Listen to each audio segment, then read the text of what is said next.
Hola, mi nombre es Gabriela Marmolejo Cervantes, con matrícula 18003074 de la Universidad Virtual del Estado de Guanajuato, cursando la licenciatura en Derecho. El módulo que compete ahorita es el Derechos Humanos, ámbito internacional. El reto número 5, ¿cuál es la responsabilidad del Estado mexicano? Mi asesora, Diana Patricia Josefina Orcasitas Hernández. El día de hoy es febrero 24 del 2025. En este reto me presentan dos casos importantes para considerar y responder fundamentadamente si existe o considero desde mi perspectiva si existe alguna responsabilidad por parte del Estado mexicano ante dos casos concretos que nos hacen llegar. En el primer caso, respondiendo a la pregunta, claro que sí existe responsabilidad por parte del Estado mexicano, ya que desde nuestra máxima Carta Magna, en su artículo primero, México pues indica que todas las personas gozamos con derechos humanos reconocidos en lo que es nuestra propia Constitución y los tratados internacionales en lo que nuestro Estado es parte.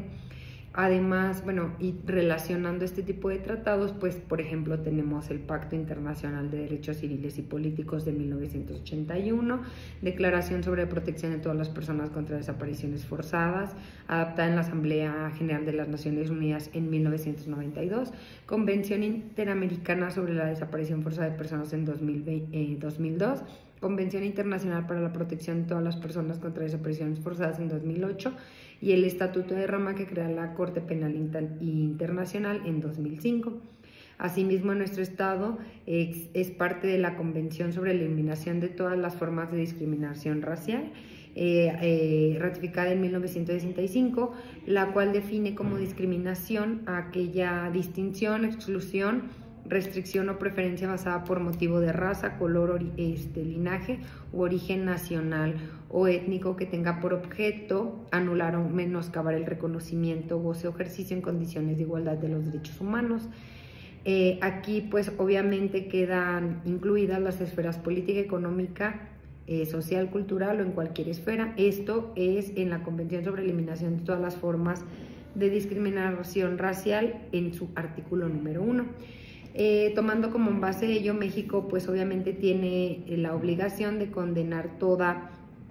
propaganda y todas las organizaciones que inspiren ideas o teorías basadas en la supresión de la raza o un grupo de personas de origen étnico determinado.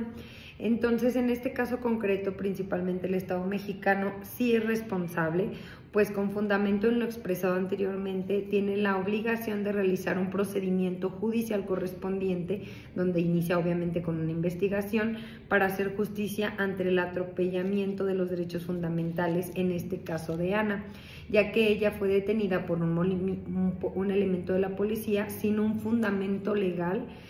Fue privada de su libertad en una patrulla, manteniéndola incomunicada y encerrada, y asimismo fue discriminada al recibir burlas y calificativos peyorativos en el mismo personal de seguridad pública cuando fue trasladada a lo que conocemos como barandilla. Al presentar Ana su denuncia ante la primera instancia, que es la Fiscalía General del Estado, posteriormente se fue a la Comisión Estatal de Derechos Humanos y se le da la negativa ante cualquier procedimiento, y entonces ella acude a lo que es una justicia a nivel federal, donde la resolución que le dan es por incompetencia. Finalmente, transcurridos 2 años, Ana va a la Corte Interamericana de Derechos Humanos, donde ya al haber agotado sus recursos judiciales internos, es decir, los niveles que competen en una primera instancia, agota aquí los recursos judiciales internos conforme a la legislación vigente de nuestro país, y por ello presenta esta petición a la Corte, quien corrobora, desde mi punto de vista, o debería de corroborar la responsabilidad del Estado mexicano, pues primeramente por omisión del procedimiento, es decir, que no se le da el seguimiento en esta primera instancia ante el atropello y cuando se le vulneraron sus derechos fundamentales, y segundo, por no aplicar la justicia en los niveles de gobierno, es decir, al ser transgredidos de los derechos fundamentales de Ana, que ciertamente están estipulados, pues obviamente en nuestra Constitución Política de los Estados Unidos como máxima carta que tenemos normativa, y obviamente los tratados internacionales que ya mencioné, en las que México es parte. Al menos, por ejemplo, en este caso se vulneran los siguientes derechos que se establecen en la Declaración Americana de los Derechos y Deberes del Hombre de 1948. Uno es el artículo primero, que es derecho a la vida, en este caso a ella, a la libertad, a la seguridad e integridad como persona. En el artículo 2 se vulnera el derecho a la igualdad ante la ley, esto aquí pues tomando en cuenta por su ideología que es religiosa. Artículo 3, toda persona tiene derecho a profesar libremente una creencia religiosa y manifestarla y practicarla en público y en privado, es decir, tiene derecho de libertad religiosa y de culto, entonces también se le transgrede este derecho. Y asimismo toda persona tiene derecho a la libertad de investigación, opinión y expresión y difusión de pensamiento. En este caso ella estaba difundiendo de manera pacífica un pensamiento que creía. Entonces se vulneran mínimo estos derechos fundamentales que también están estipulados en nuestra Carta Magna, en tratados internacionales donde México es parte y obviamente en la Declaración Americana de los Derechos Humanos. Derechos y deberes del hombre, perdón. Ok, en el caso número 2 también encontré que el Estado mexicano es responsable, ya que el caso nos plantea que el gobernador de un estado declara a consecuencia de la pandemia del COVID una declaratoria de confinamiento obligatorio en domicilio particular. De no cumplirla, pues se impone una multa económica y si no un arresto de 36 horas. Andrés es una persona en situación de calle, sin contar con domicilio obviamente particular, y fue detenido por un militar y lo presentó ante la seguridad pública para pagar multa, pero pues como obviamente no contaba con los recursos, pues fue retenido de su libertad 36 horas y boletinado de manera inadecuada y generando, de manera discriminatoria en redes sociales. Aquí obviamente con base a lo anterior, claramente se vulneran los derechos de Andrés, ya que el gobierno es responsable por violación de los siguientes derechos contenidos en la Convención Americana. Uno, primeramente, que es libertad personal en su artículo 7, integridad personal, artículo 5, garantías judiciales y protección judicial, artículo 8 y 25. Nuestra Constitución Política de los Estados Unidos, pues, indica en su artículo primero que todas las personas gozarán con derechos fundamentales reconocidos en nuestra Constitución y los mismos tratados, por lo que el decreto gubernamental es inconstitucional, pues transgrede el derecho de libertad y además también lo que es la discriminación, que queda prohibida, y específicamente dice condición social, que es la que compete a Andrés.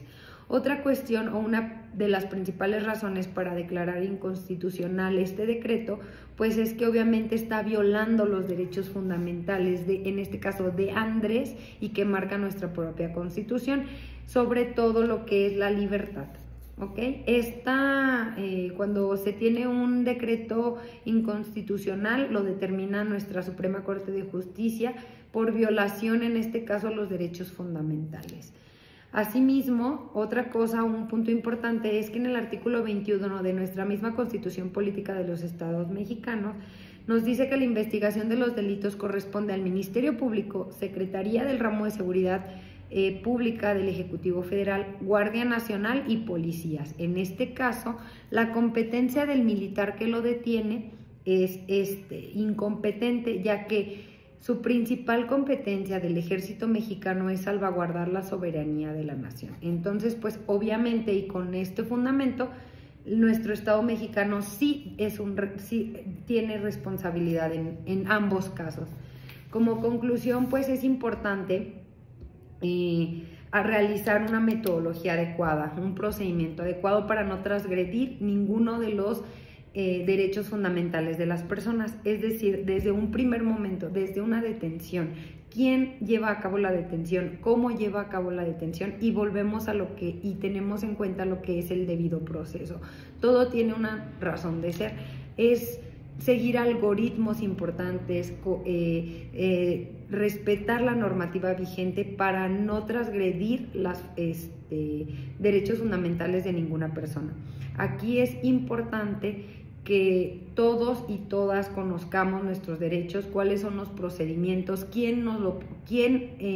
transgrede estos derechos y cómo podemos hacerle cuando nuestro propio gobierno mexicano no es suficiente y no realiza las actividades que deberían de realizar ante un atropellamiento. Es muy importante la difusión, educación, aprendizaje desde que somos unos niños